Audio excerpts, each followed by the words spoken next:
Well, thank you so much. I appreciate you for taking the time to interview with me today. I know that you are running for governor of California, and there's a lot of buzz about you. You actually got some endorsements from people who follow me, which is why I was compelled to reach out to you to interview you today. But go ahead and tell us a little bit about yourself and why you're running for governor. Sure. Well, thanks for the chance to be on. I've been a member of the California legislature for 5 years, which, has been a uphill battle. I've been fighting against a supermajority and against a Capitol that is just absolutely consumed by corruption and has been running our state into the ground to the point where we just experienced our first year of the population going down in California in 170 years as a state. But things have gotten way worse than I ever could have imagined over the last year and a half, where Gavin Newsom has, had this one-man rule that has led California to have the worst COVID-19 related outcomes of any state in the country. So I sued Gavin Newsom and took him to court and actually won a trial against him last year. I've tried to cut off his emergency powers and have been fighting back in every way I can at our Capitol. But it's really, the people of California who started fighting back in the way that's mattered most with this recall campaign, which became the largest petition drive in United States history. And so I'm running as part of that recall to replace Newsom, really just to carry that torch of the movement, to be able to take this just demand for change that is coming at the grassroots level and to implement that at our Capitol to bring the sort of real political change we need to actually set our state on a new course and to end this era of corruption that Gavin Newsom epitomizes. Absolutely. And as you can tell, I'm wearing a Florida hat. I'm completely across the country, but I've been paying close attention to the gubernatorial race in California, this whole recall of Gavin Newsom. And personally, I feel like it needs to have a national spotlight on it because this is the first semi-election since the 2020 election. And that leads me to the first question, which is going to be kind of spicy, but I'm very curious how you're going to answer this. In your opinion, was the 2020 election stolen from Donald Trump? Well, the media has been very eager to ask us all questions like that. And, what I say is this, look, there are plenty of people who can comment on what's happened on a national level when it comes to this president, when it comes to the last president. What I'm concerned about is election integrity when it comes to California in particular, because I'm a state lawmaker. And, what I've seen and heard from people all across our state is there is a deep, deep level of distrust in our election process in California. And as a matter of fact, what happens is in plain sight. You don't even have to speculate about it because you have, for this recall, for example, they have actually changed the rules for the recall in the middle of the recall. Gavin Newsom signed a bill it was a couple months ago, that said, we're going to actually overhaul the way the whole recall is done. We're going to move the date of the election in order to have it at the time that gives him the greatest advantage. And then, they did all mail ballots specifically for this recall. And we're seeing some issues crop up related to that already. And so, what I tell people, though, is, look, the one way that you can guarantee that your vote doesn't count is if you don't vote. And so, vote by whatever means you feel comfortable with, whether that's sending in your ballot, whether it's going and dropping it off, whether it's voting in person.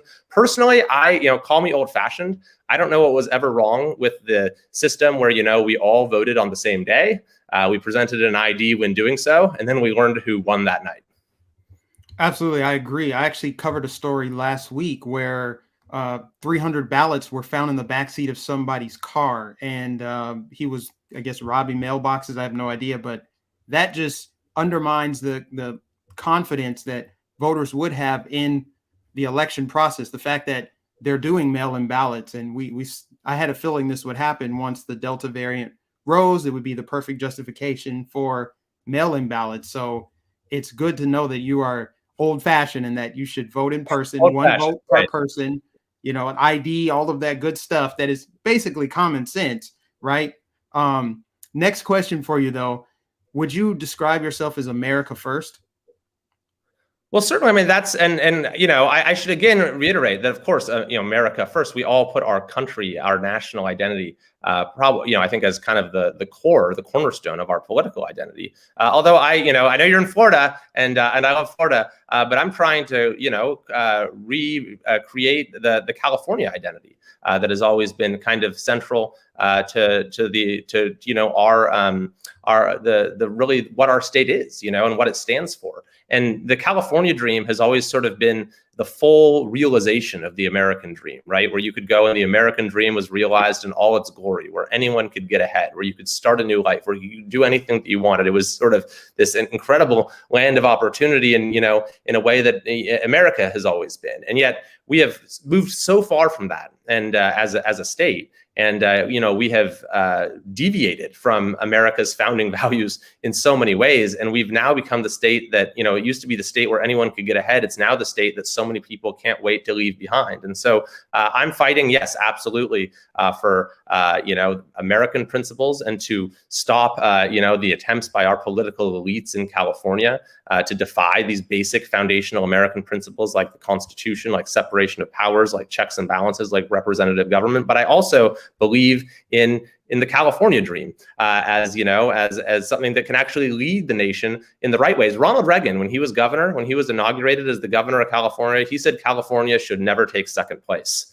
And Gavin Newsom has taken that to heart. In a sense, we are first place in poverty and inequality, in homelessness, in lockdowns and school closures and mandates and taxes and regulations and litigation. So I want California to start leading the nation in the right ways again.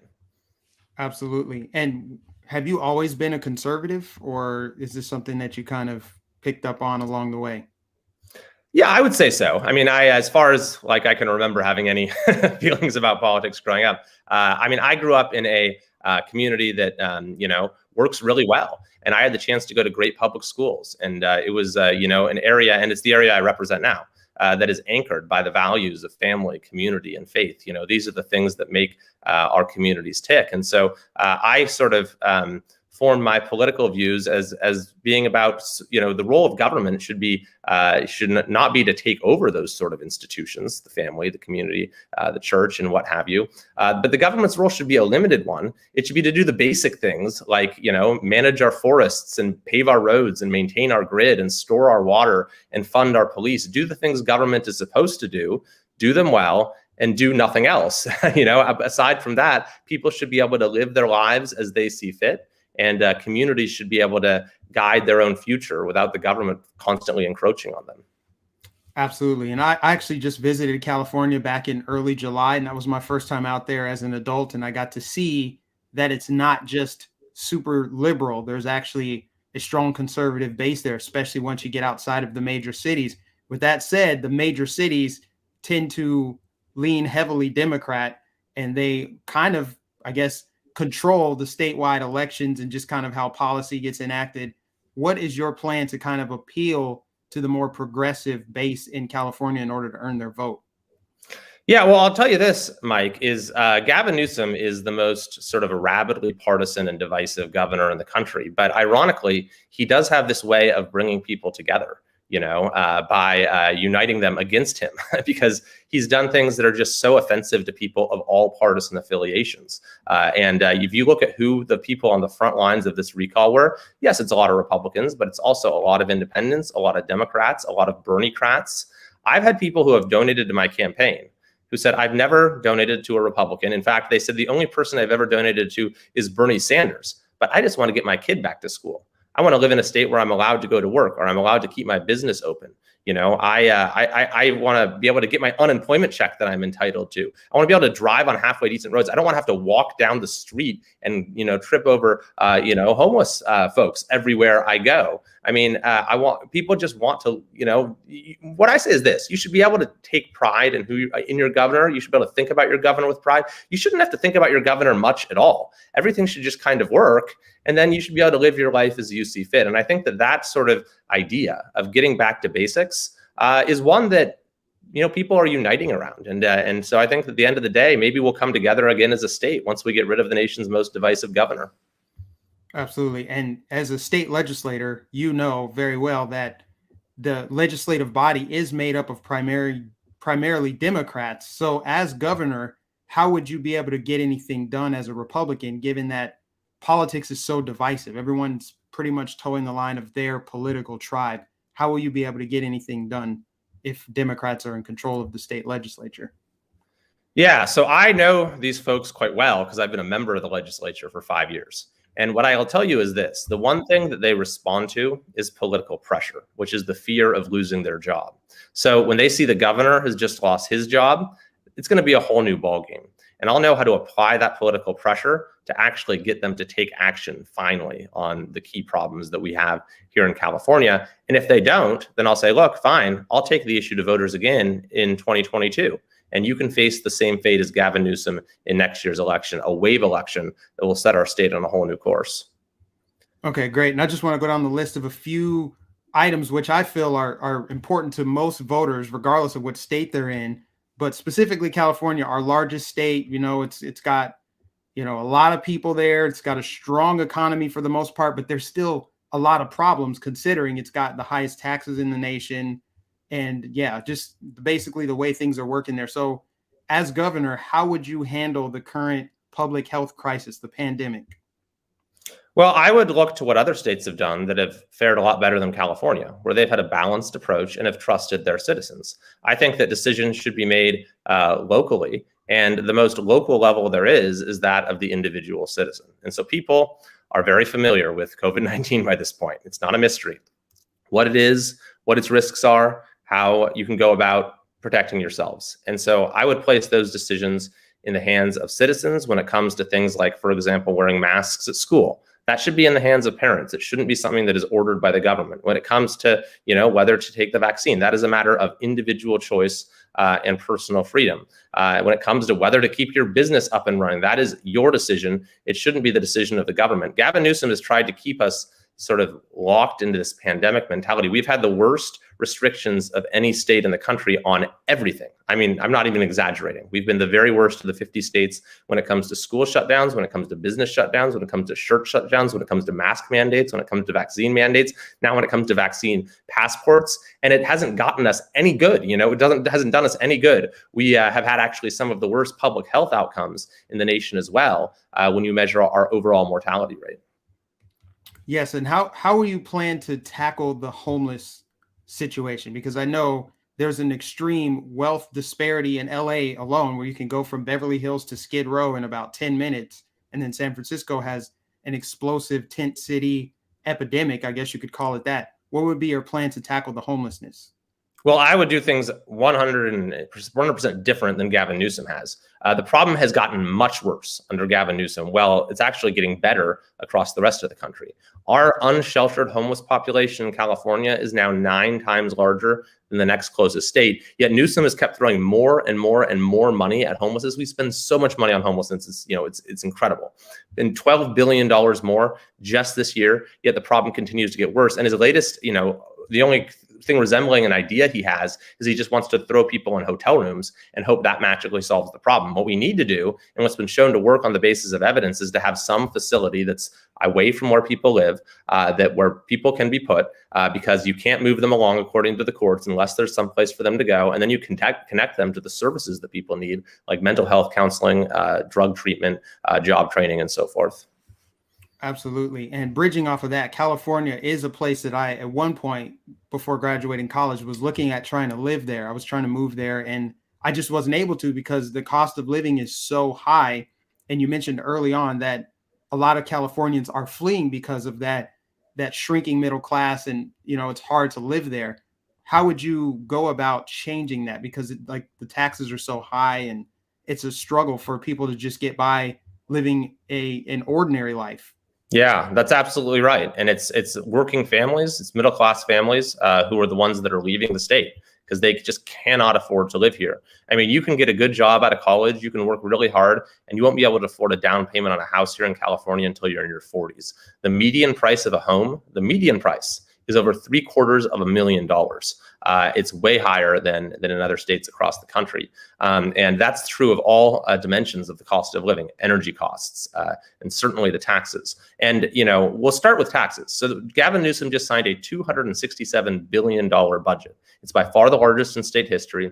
It's doubled, well over doubled, over just the last decade. And yet the quality of government service has gotten worse and worse. It's because we have a totally corrupt capital where this enormous inflow of tax dollars isn't actually used to serve the public. So we need to bring this era of corruption to an end. And then we need to roll back all the other special interest giveaways that make it so hard to get by here, all the regulations that raise the cost of energy and basic goods and services, and certainly lower the tax burden. Certainly. And the hot button issue, one of the main hot button issues out in California specifically, is the wildfires. Like, the forest management seems to be out of control. They don't know what they're doing. What specific steps would you take to get that under control? Yeah, I mean, right now, just in a area that is very close to my district, there is an enormous fire raging. South Lake Tahoe is in the process of being evacuated. I just went and toured the fire a couple of days ago. The day before that, I had a press conference with homeowners, or former homeowners, I guess you would say. Their house just burned down a few weeks ago. And they cited what everyone agrees who's actually paying attention to this is the problem, which is the lack of forest management, that our forests are just complete tinderboxes. You've got 20 million some acres of overgrown forests. And Gavin Newsom has done very, very little about it. He said he's doing a lot. He said he's doing all of these projects to try to reduce the fuel that causes fire to burn, to clear out the vegetation. But a investigation by NPR, of all outlets, found that he was not telling the truth, that he was exaggerating, not by a little bit, but by 690%. 690% that he's exaggerated. And now we're seeing just devastation ravaging our state again. Couple more questions for you. Now, there's a viral TikTok video going around where a teacher in California encouraged her students to pledge allegiance to the LGBT Pride BLM flag, and she bragged about taking down the American flag. What will you do to tackle the radicalization in California's education system? Wow, that is unbelievable. Well, I'm actually a former teacher myself, and I'm the vice chair of the Assembly Education Committee, and I have been leading the charge against CRT in California. They're seeking to not only make it so CRT is taught in our schools, but that it's required as a graduation requirement in California schools. And so I want to not only defeat CRT and make sure that it is in our schools, but we actually need to do is start teaching civics again, so that we teach students what America is about, why this is the greatest country in the world, what our founding principles are, and how they can be active citizens and active participants in their communities. And, beyond that, Mike, I think that when it comes to the battles over this, when it comes to the battles over masks and the various other things we're seeing that are so troubling in our schools, the ultimate answer to it is to allow for school choice. And so if parents see that what's going on in their classroom does not align with what they want their child to be taught, then they can take their child and their tax dollars elsewhere.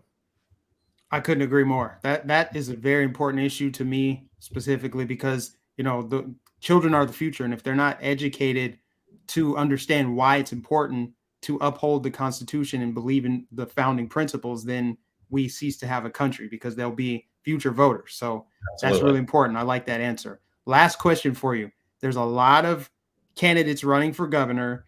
You've got Caitlyn Jenner, you've got Larry Elder, who seems to be gaining a lot of support. What sets you apart from the other candidates running for governor? Yeah, well, I appreciate the question. And I'll say this first, is I think that I have one opponent in this race, and that's Gavin Newsom. Because the way our recalls work here in California is it's a two-part thing. The first question is yes or no. Do you want to remove Newsom? And then the second question is, if he is removed, if over 50% vote yes, then which of these folks do you want to replace him?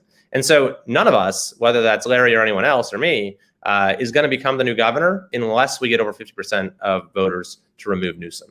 And so I am aiming all of my fire at Newsom, drawing all of my contrasts with Newsom. And I happen to think it's whoever draws that contrast best, whoever shows they're going to be the polar opposite to Gavin Newsom, that is going to rise to the top in this thing. And I will say that, I've actually been in the legislature for 5 years fighting the battles. I know exactly how broken our government is and how we can immediately act to go about fixing it. And that sense of urgency is going to be key, because they've pushed off this recall so long that now it's pretty close to our next regular election. which is happening in just a year, in 2022. And so the new governor is going to need to be able to act immediately and urgently to make major changes to set the state on a new course so that will set up a very clear contrast for 2022, so that voters will have a clear choice. Do you want to continue down this road that we're on of a newfound sense of integrity and leadership in government, or do you want to return to the political racketeering of Gavin Newsom?